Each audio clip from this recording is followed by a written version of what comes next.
The scream had already faded when the first light broke over the desert, but the bruises still burned.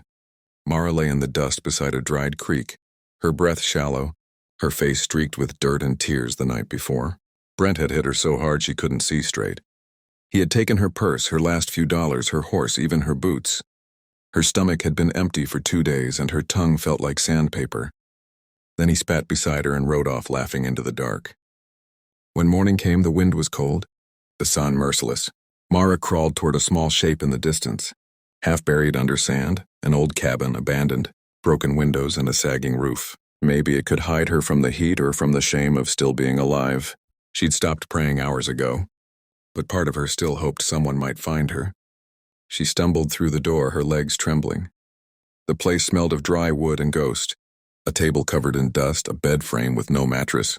The silence was so deep it hurt her ears. She dropped to her knees, clutching her stomach as hunger twisted it into knots.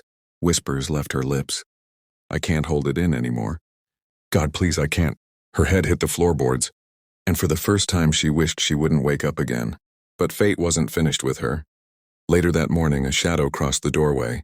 A tall man stepped inside, brushing dust off his worn coat. His beard was gray, his hands rough, his eyes heavy with years of quiet pain. Abel Kane had not been in this cabin for over a decade. Every board in that place still remembered his wife's cries. Every nail held a piece of what he lost. It was where his wife had died giving birth. He came today only because he'd finally found the courage to open that door again. What he found inside wasn't a ghost, and it was a living woman, broken and shaking. He froze up. The sight dragged him back to every memory he tried to bury. Mara flinched when she saw him. Her voice cracked. Please don't hurt me.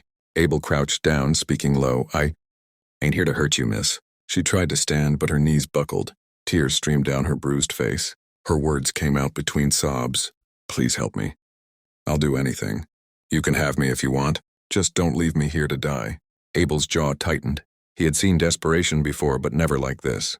He pulled a canteen from his belt, unscrewed the cap, and placed it against her lips. Drink first, he said. Water spilled down her chin. She gulped like a starving animal.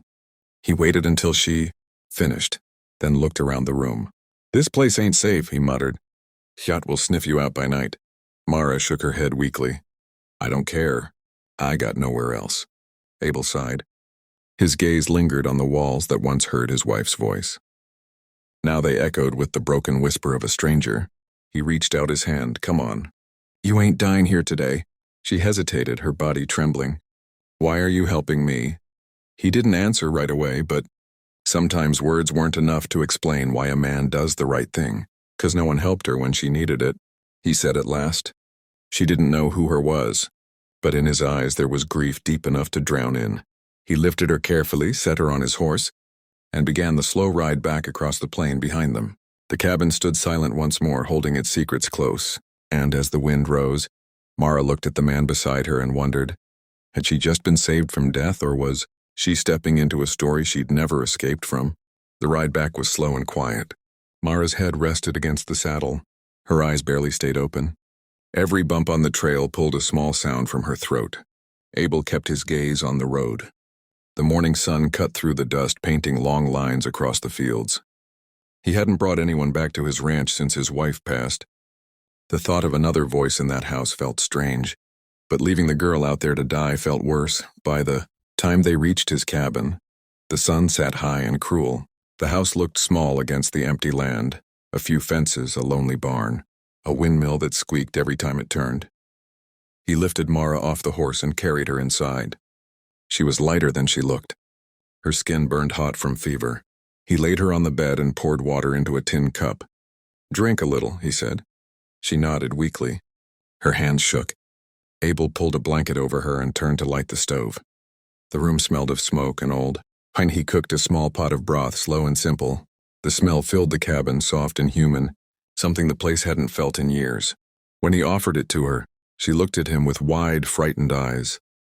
You don't have to pay me, he said softly. I ain't that kind of man. Her lips parted, confused. I just thought folks don't do things for free out here. Abel gave a tired half-smile. You'll work when you can stand on your feet again. Maybe cook, maybe mend a few shirt. That's fair enough. She looked at him for a long time, then nodded. "Thank you," she whispered. That night the wind outside howled across the plains. Abel sat by the fire, fixing an old saddle strap. From the bed behind him came the sound of steady breathing. For the first time in years, he didn't feel completely alone. Mara awoke sometime past midnight. She saw him sleeping in the chair by the door, his hat pulled low. There was something about that quiet figure that made her chest ache. No one had ever protected her without wanting something in return. It scared her more than the darkness ever did. When morning came, the air smelled of coffee and rain. Abel handed her a cup, his voice calm. "You're safe here, Mara. You do your part and you stay as long as you need." She nodded, clutching the cup with both hands. Her eyes dropped to the floor. But deep inside, something began to stir. It wasn't just hunger or fear anymore. It was trust, small and fragile like the first flame in a cold room, and Abel, though he didn't say it, felt that same flame start to flicker inside him too. Outside, the windmill turned slow. The land was quiet again. But quiet never lasted long in Texas because somewhere out there, someone else had heard that Mara was still alive, and he was already on his way back. 3 days later, Mara could walk steady again. The bruises had faded, but her spirit still felt thin. Abel said he needed supplies, so he hitched the wagon and told her to come along. "It'll do." "You good to see folks again," he said. She nodded, though her stomach twisted at the thought of facing strangers. The town was small, dusty, and loud with gossip. Every window seemed to have a face behind it, watching, judging, horses on the board, and the smell of coffee mixed with dry hay. Abel went to the general store while Mara followed, holding the list he gave her. For a moment, everything seemed calm. Then a voice she thought she'd never hear again slid through the air like a snake. "Well, look what we got here." Brent sneered from across the street. His grin was crooked, his eyes mean. He looked her up and down like she was dirt. "Didn't think you'd crawl this far, girl." Mara froze. Her body remembered the pain before her mind did. Abel turned, watching her face pale. Then she stepped forward, anger shaking her voice. "You stole my money. You left me to die." People stopped to look. Brent laughed. "Money? That was mine. Sweetheart, you took my purse when I was sleeping." The crowd believed him before she even had the chance to breathe. The crowd whispered. A man spit near her feet. In a place like this, it didn't take much for a woman's story to fall apart. Brent walked closer. "You want to give it back? Or should I take it out of your hide?" He raised his hand. Before the slap landed, Abel's arm caught his wrist mid-air. "That's enough," Abel said, his voice low but heavy. Brent tried to yank free, but Abel's grip didn't budge. "You got no proof, mister," Brent barked. Abel's eyes hardened. "I got enough." And for a second, the whole street went silent. The sheriff appeared at the corner, boots crunching. "Let go of him, Kane," Abel did, slow and deliberate. The sheriff looked at Mara, then Brent. 2 stories. "No proof," he sighed. "Both of you cool down. No more fighting in my town." Brent smirked. "You hear that, old man? Keep your strays at home." He walked off laughing, but his eyes burned hate. Abel turned to Mara. "You all right?" She nodded, her lip trembling. But she could see something shift in Abel's face. He wasn't angry for himself.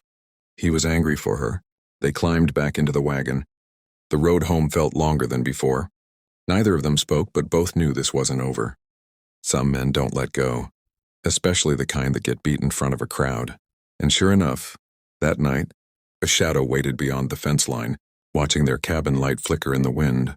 "Still here, pour yourself a warm cup of tea. Tell me where you're listening from and what time it is where you are.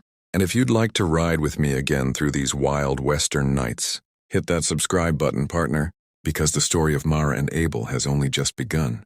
The wind had been strange that night. Too quiet, too cold for summer. Abel felt it first. That old gut sense that trouble was riding his way. He had seen enough men like Brent to know one thing. They never quit. Mara was inside the cabin mending a torn shirt by lamplight. Abel stepped out to check the horses when he heard it. Footsteps, then the soft creak of a saddle. 2 shadows moved near the fence line. He blew out the lamp, letting the darkness settle. The moonlight was thin, but enough to see the glint of steel. A knife, then another. Brent's voice came low and mean. "Come out, old man. I just want what's mine." Abel said, "Nothing." He grabbed the shotgun from the porch and eased forward, boots silent in the dust, and the second man kicked the gate open. Don't make this hard. Hand the girl over and maybe we'll let you keep breathing. The words burned through the silence. Inside, Mara froze. Her hands trembled on the needle.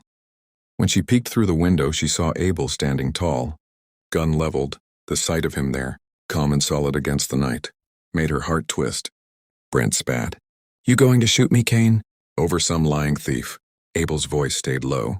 You step 1 foot closer and we find out. Then, everything moved fast. Brent lunged. The knife flashed in the moonlight. Abel swung the shotgun hard, catching Brent in the ribs. The blade sliced through his sleeve, drawing blood, but he didn't flinch. The second man came from the side, shouting. Abel turned, using the gun like a club, striking him across the jaw. The man dropped, dazed. Brent charged again. This time Abel caught his wrist. Twisted hard, and the knife clattered to the ground. Abel grabbed a rope from the fence and tied Brent's, hands tight, breath heavy, eyes blazing. The noise had drawn neighbors from across the field. Someone yelled that the sheriff was coming.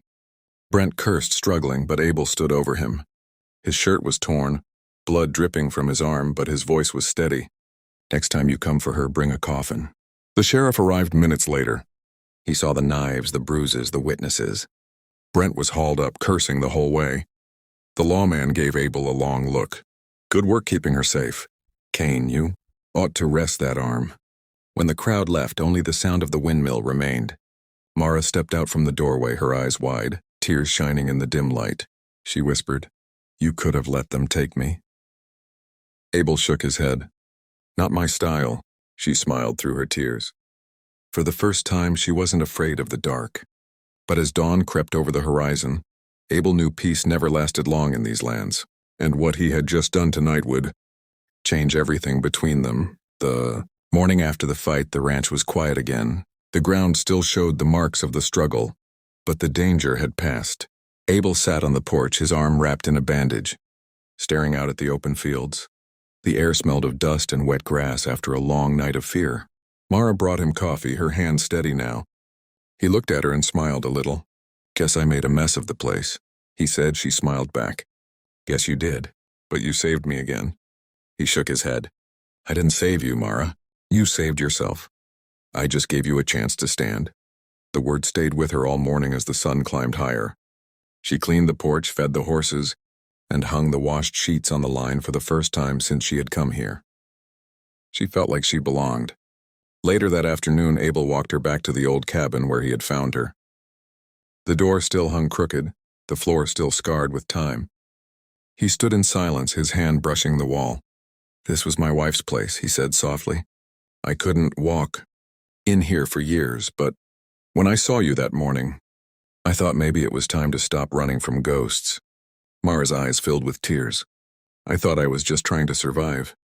She said, turns out, I was just looking for a place where someone would see me as more than what I lost. Abel turned to her, his voice low. Well, you're seen now. You're home. The weeks rolled by. Together they fixed the fences, planted a small patch of vegetables, and rebuilt the roof of that old house. Laughter began to replace silence. Every scar, every broken board became part of something new.